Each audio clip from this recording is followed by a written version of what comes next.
Welcome to this special edition of the Movers and Shakers series from Simon Akers Group. Today, Simon Akers is joined by Aron Collins from Dunavox and Steve Allen here in Chester. In this episode, we dive into the heart of the industry, talking about supporting one another, sharing knowledge, and giving back. We also explore personal journeys into the kitchen and design world, from starting out with no experience to building a fulfilling career, and the importance of mentoring and apprenticeships along the way. Stay tuned for insights on practical advice for newcomers, industry trends, and how fostering relationships and hands-on experience can shape your path. The sponsor of today's episode is All Electrics, specialists in appliance repairs from Northamptonshire. Thank you for your support of our project.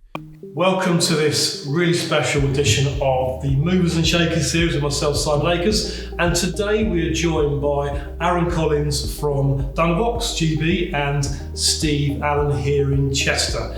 We have a great conversation today all about supporting the industry, and a little bit about Dunavox, but at the same time giving back some smart information to the industry. So firstly, we go back a few years. I think it's fair to say we're also friends, and that's been the case for 30 years. And I think it's a really important thing in the industry for people to support each other, especially for what's been challenging times, which we all agree. Hey Steve, I have to say that 30 years ago, you were the person that taught me how to plan displays.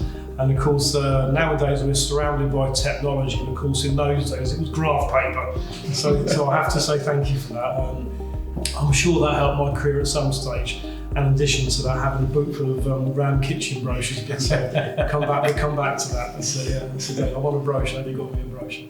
And then of course, Aron, what a celebrity. So everybody knows Aron Collins. It's like, you're everywhere. It's a blessing to be called that, but first and foremost, I must give it back to all of the predecessors who've been there before me, who's supported me and showed me the ways. I mean, someone who goes into a kitchen retailer and genuinely is interested in their business and supports people, trains people and shouts about people, that's very special. Of course. And I think if more people did that in the industry, they'll be in a better place like you guys are. So tell me, how did you get in the industry and why did you do that? I was in a situation in my early 20s where I didn't know what to do with life.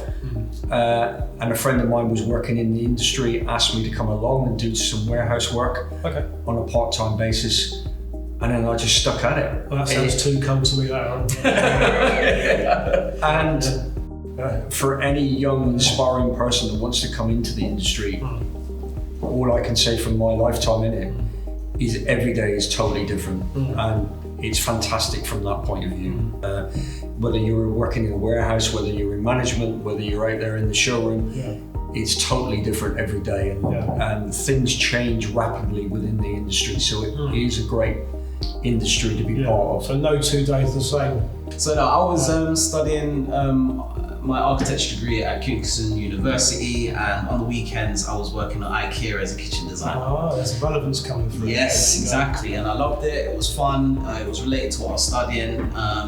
In an architecture degree, it's 7 years, so you do your degree, but you take a year out, do some work experience, and you go back and do further studies.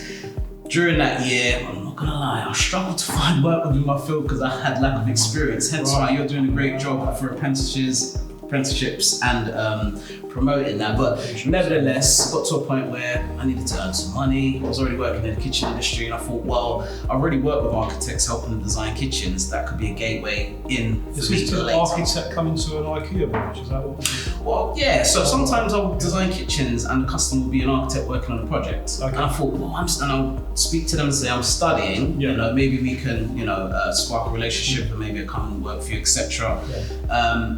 But yeah, so struggled to find work in that field, and obviously I had bills to pay at the time. So through IKEA, I then branched into more high end, and I actually loved it. It's like I work with a lot of architects, have done, so I could go back into it. But where I am now, I love what I do. So I guess what you're saying there in summary is you enjoy helping people. Oh, 100%. Yeah, of course. That's key.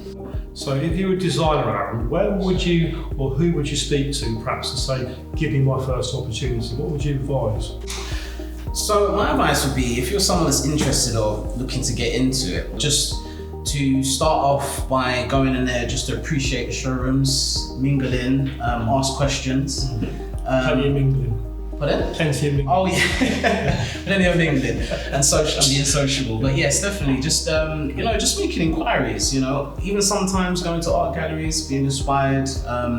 There's a lot of information out there, but even if you don't have experience in design, but you'd like to get into design, you could even apply for a receptionist job, which is with the hopes of staying with a company to then later become a designer. Or graduate to do it. Yeah, correct. Yeah, it's just about getting your foot in the door, but just not holding back and just going for it. You look at your local showrooms, your kitchen showrooms, you can go and visit them, whether it be a B&Q, whether it be an independent, and you go and get advice. And perhaps you spend a day there and learn what these guys are doing on a day-to-day basis. You can learn a lot from spending time with local people that are in the industry. How would you think the industry collectively could encourage more installers? First of all, you would go on Google for a start, find out what it takes or what the attributes or skills are to be an installer. You've got loads of tools online like YouTube. You can type that in, what are the requirements, what the installers do. You'll have all of that information. Social media is great. You can, and then just make inquiries. You can, if there's someone whose work that inspires you, then you can get in contact and say, hey, I like the work that you do. I really would like to get involved. You don't have to pay me. I mean, depending on what situation you are, it'd be great if you can. We would like a little money, but essentially, ideally you just want the experience to get the foot in the door. There'd be loads of people Aaron would take on a kitchen fit with no salary. It's a great suggestion. It's really for those people that are willing to get into that field. There's nothing better than being at the coalface. So to go into an independent studio and say, look, I want to be an installer. Do you have a vacancy, or do you have an apprenticeship that I can come in and get involved in and go out and work with their kitchen fitters? Because there's nothing better than being out there in the coalface. Could one of you just give a couple of paragraphs? Just tell me about Dunavox GB and what you're doing now, what your objectives are for the future. Dunavox, we are a Hungarian company, so although we're new in the UK, we have actually been around since 2005. That's when Dunavox started. So since then, we have expanded and grown into most of the major European countries. The UK is the latest edition, so we've been here for about 4 years. We only deal with wine coolers. That's what we have. We offer variety. Essentially, we're growing the brand. We're out there a lot more. People are becoming aware of us. We've got some amazing products. There's a lot of customers who are using us do feel that way as well from their feedback. We are growing every single day. We're a small progressive team. We work well together, and we're positioned we're in a great position because with wine coolers at the moment, it's definitely an emerging market since COVID, because everyone's at home and drinking a lot more. Everyone wants bars and. So the recognition came from the USPs that Dunavox offer, and that was mainly down to the self-ventilation models that we have in the market. This is becoming more and more popular now for integrated models. So we have a range that complements that requirement from kitchen retailers. And obviously the consumer is wanting to go down that route rather than having under-counters. So that's where the award came from. So the self-ventilation model is really important for us. What do you do in terms of training? So there's a great pride if somebody owns something like this and it's on display in the showroom. They want their customers to have it, of course they do. It's an add-on sale, this is a nice ticket value.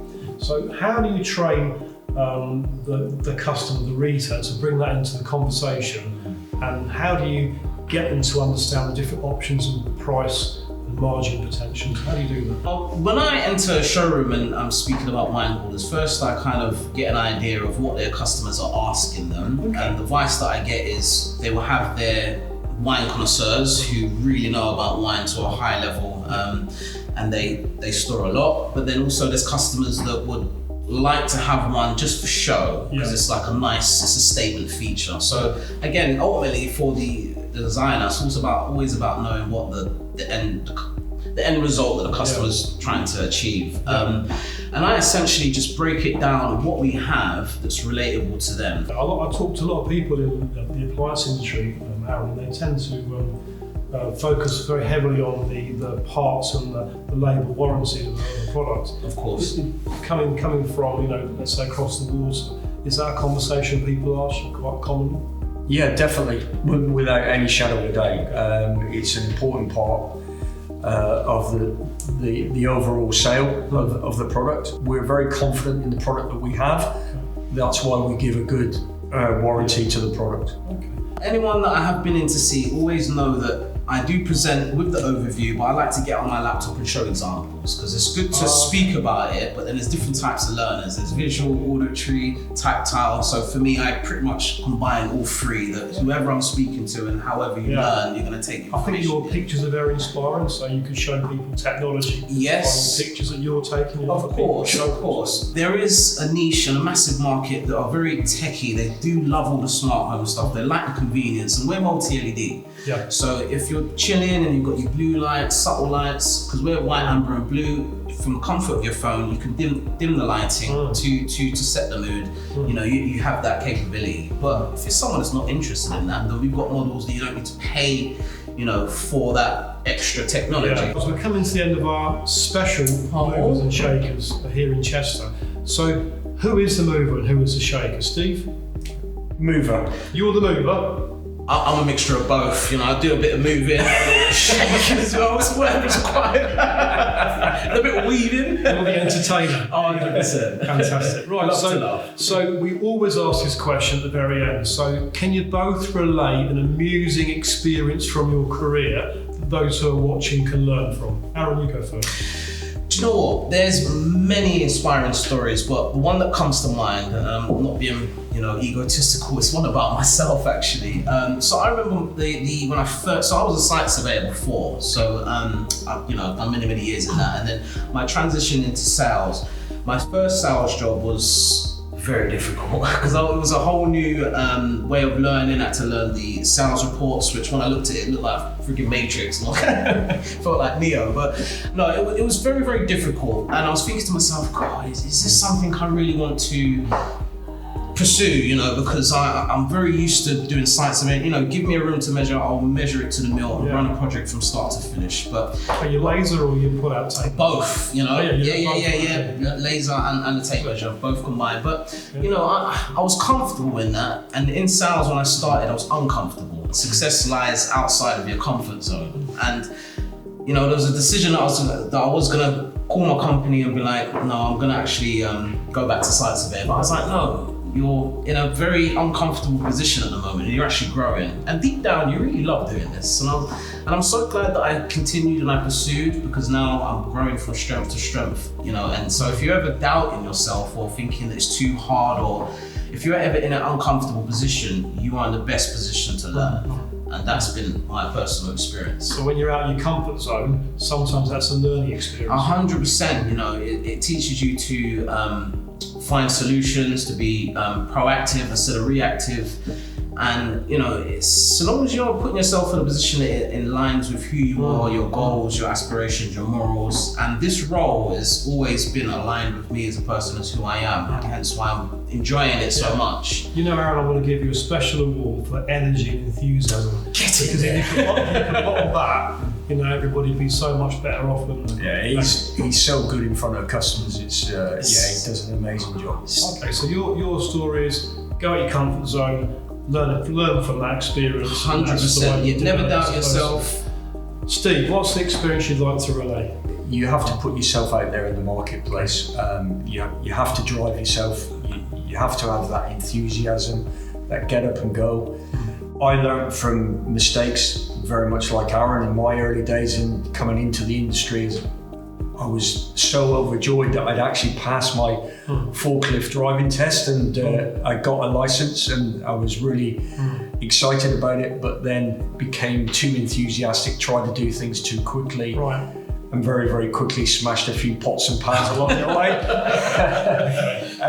And then got told, very interestingly, that treat every product as a £1 note, or as probably today as a £10 note. And you will go a lot as your own money almost. Yeah. Exactly, and you will go a lot further and treat everything with respect and take your time and don't rush things, and that's what I learned from I think that's good advice. that experience and back quite a long time And I think ago. when you're learning, particularly when you come into the industry, potentially you're a young person, if you don't know, ask, I don't know, I'll find out for you. Yeah, exactly. Yeah. Being in this role here, I have more of a bird's eye view of the industry.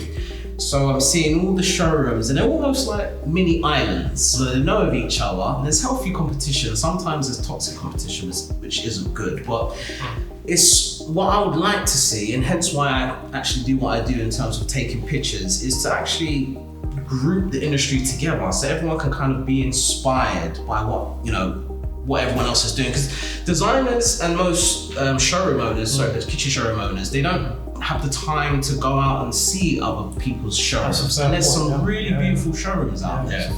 So when I first started doing it, it was my way to give back as well. Because when you're in sales, naturally people are gonna have a guard. You're in sales. Are you in sales? No, I'm in relationship building. That's what I am. I'm here to build friends. But you can still keep your reward. No, thank you. It's my way to. So when you're in sales, naturally people have your guard up because they perceive you as ultimately there to sell them something. But on the flip side, if you can give back and be like, how can I be of service? Let me do this for you. They're much more warm to be like, okay, I want to do business with you. So I walk into showrooms and be like, compliment them and their showroom. I don't even talk about Dunavox to begin with most of the time. And before I know it, after 5 minutes, I'm like, enough about me. So, let's speak about your wine code. It's really warm there. But also as well, I've noticed that there's your very well-known brands in the industry, and they do their posts and everyone knows them and they're proud, which they should be. But also during my travels, I've seen very small independent retailers who don't have socials, but they do exceptionally well, and they have amazing kitchens, and they don't generally post it so much, so the industry don't really see what they're doing. So I see it and I'm like, I love detail. I love creativity, detail. So I'm there and I'm like, well, I'm going to put this to use. So I'm going to take some photos. I'm going to give you promotion, because I do have architects, interior designers. I have a lot of people on my network. So when I do post a showroom in particular, it kind of brings them to the light. Gives them their flowers, which ultimately they deserve. But also as well, it's marketing as well. So again, I know I'm speaking a lot on this, but if there's a showroom or a company that I want to get involved with, but where we are a new brand, it might be like arms length to say, okay, well, I know you're there, I'll rather work with the devil I know than the devil I don't, so I'm going to wait for a bit, which is fine. But when they see me sort of like continue and they see me work with and take photos with other well-known companies, it kind of breaks down those barriers, because they're like, oh well, okay, so if this brand is working with them, then they must be on par on a certain standard. So next time I do see them, they're a lot more receptive to the information that I have to give them. And yes, it's great fun. I'm getting better at my photography skills. You certainly are. Definitely exceptionally strong. You should be very proud of yourself. I would imagine that you would then give that advice to the retailer about how they can use those socially themselves. Yes, no, of course, and and even to regional sales managers or anyone out there in the field, they should really get more involved in it to.